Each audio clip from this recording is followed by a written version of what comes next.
Muy buena noche. Nosotras somos el equipo que está conformado por Gina Dávalos, Angélica Jiménez, Daniel Narváez, Mayerlin Valencia, Lorena Tamayo y quien les habla, Carolina Bedoya. El día de hoy vamos a hablar sobre un tema muy importante de la epidemiología que tiene que ver con la causalidad. ¿Sí? Para ir un poquito más allá de la causalidad, tenemos que saber qué es la causalidad y tener en cuenta que en la seguridad y salud en el trabajo, la causalidad se ve en varios ámbitos, ¿sí? En nuestra carrera y vamos a encontrarnos con esta expresión muchas veces y es muy común en nosotros.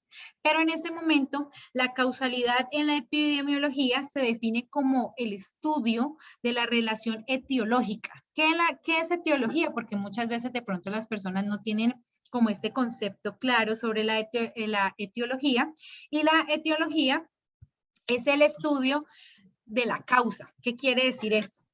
Que es la ciencia centrada en el estudio de la causalidad en la enfermedad, ¿ya?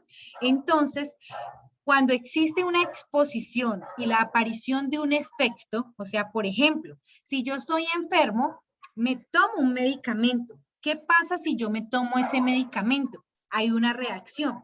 Esa reacción puede ser favorable, que ese medicamento me hizo un efecto positivo, como puede que ese medicamento no me haya servido, me siento mal, hay gente que empieza a tener reacciones alérgicas a ciertos medicamentos, entonces hubo una reacción desfavorable. ¿Ya?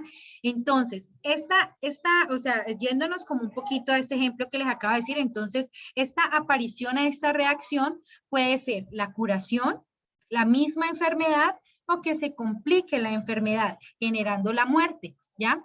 Ahora, yéndonos con el contexto de lo que estamos viviendo en la realidad en este momento a nivel mundial con el COVID-19, entonces, tendríamos que hablar sobre la protección que hace parte de la causalidad, uno de los efectos. Entonces, ¿cuál es la protección, por ejemplo, del COVID-19? Pues sería una de las vacunas que nos están poniendo, diferentes biológicos que nos están colocando pues con 2 dosis, 1 dosis, para minimizar el riesgo de que nosotros vayamos a contraer la enfermedad y en su efecto, pues que si nos da no vaya a ser tan grave, pues para que no ocasione más muertes como lo ha hecho a nivel mundial. ¿Listo? Entonces, ¿qué pasa con la causalidad? Se dice que la causalidad puede ser de 2 tipos. ¿Cuáles son esas? Necesarias y suficientes. Que las causas pueden ser de 2 tipos. Entonces, ¿cuándo son necesarias? Cuando influyen los factores indispensables para el desarrollo de efectos. Es decir, aquellos factores sin los cuales los efectos nunca podrían aparecer.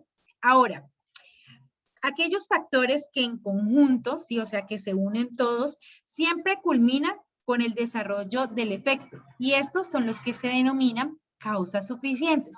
Para explicar un poquito mejor esto, tenemos que tener en cuenta que ya hablamos de las 2 causas. Causa suficiente, causa necesaria, pero existe un tercer tipo de causalidad y ese es el factor de riesgo.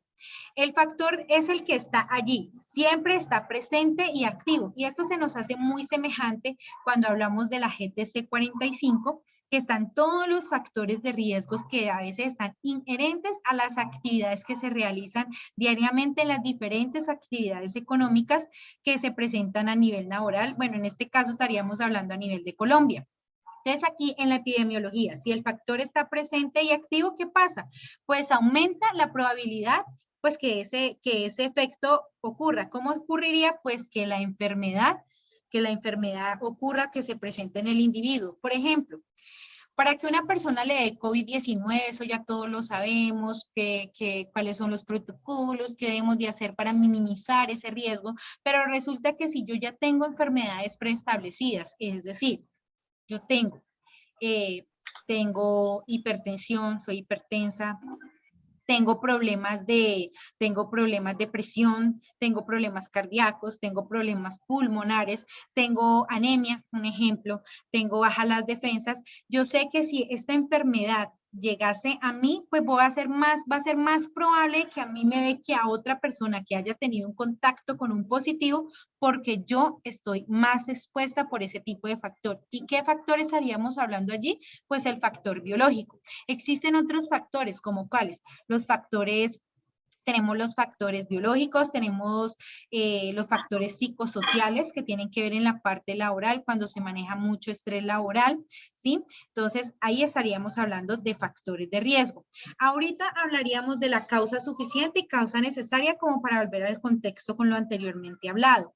Sí, para hablar de la causa suficiente, si el factor causa, ¿sí?, está presente, ¿qué pasa? Pues el efecto de la enfermedad pues siempre va a ocurrir, o sea, siempre nos va a dar la enfermedad. La causa necesaria, ¿qué quiere decir esto? Que si el factor causa está ausente, o sea, no está, pues el efecto de la enfermedad obviamente puede que no ocurra. Para darle más claridad a este tema, hemos traído aquí unos cuadros comparativos de algunas enfermedades y mi compañera Angélica Jiménez se los va a explicar como para que entremos con más claridad sobre el tema. Buenas noches, soy Angélica Jiménez y si vamos a hablar entonces de los ejemplos de causa necesaria y suficiente. Ya nuestra compañera Carolina nos dio las definiciones, que era causa necesaria, causa suficiente. Ahora vamos con ejemplos, por lo menos. En la enfermedad, ¿qué relación puede haber entre la trisomía 21 y el síndrome de Down? Nosotros sabemos que la persona que tiene síndrome de Down hereda todo o una parte de esa copia extra del cromosoma, pues 21. ¿Cuáles son los síntomas asociados con ese síndrome? Vemos que las personas con síndrome de Down pues tienen retraso mental, unos rasgos faciales bastante distintivos, que más achinaditos, son un poco diferentes, un mayor riesgo de defectos del corazón y también la mayoría tienen problemas digestivos que pueden variar obviamente de leves a severos. Nosotros decimos que tiene que estar presente la causa necesaria y también tiene que estar presente la causa suficiente. Si nosotros decimos que la causa necesaria está, hablamos de la trisomía 21, porque está presente e inevitablemente tiene que producir la enfermedad. Entonces, debe estar causa necesaria y causa suficiente para que por la trisomía 21 pues ocurra un síndrome de Down. Nosotros también hablamos como otro ejemplo del bacilo de Koch con la relación de la tuberculosis pulmonar. La tuberculosis pulmonar es una enfermedad infecciosa y contagiosa que la produce el microbio que nosotros lo llamamos bacilo de Koch. Para que la tuberculosis pulmonar es la más frecuente y es la única forma de tuberculosis que puede ser contagiosa. En el ejemplo, la causa necesaria tiene que estar y la causa suficiente no mucho. Para que sea causa necesaria, tiene que estar presente ese microbio para que dé como consecuencia pues una tuberculosis pulmonar. Y no siempre tienen que haber causas suficientes.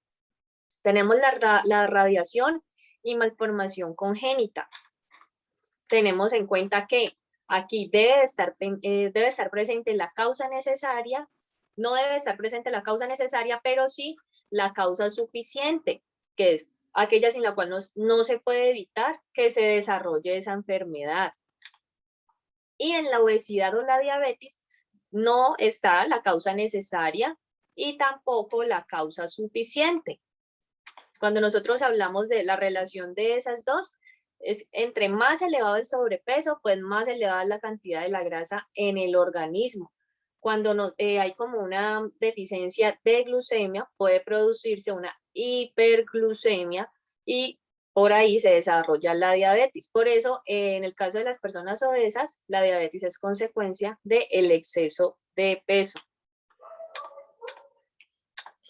Como para concluir lo que nos dijo la compañera anteriormente, tenemos que siempre tener presente que, claro, en la otra diapositiva, por esa, tenemos que tener presente que cuando hablamos de la causa suficiente es la que es, estando presente, inevitablemente produce la enfermedad. Como dijimos ahora en el ejemplo, si está la trisomía 21, hay síndrome de Down.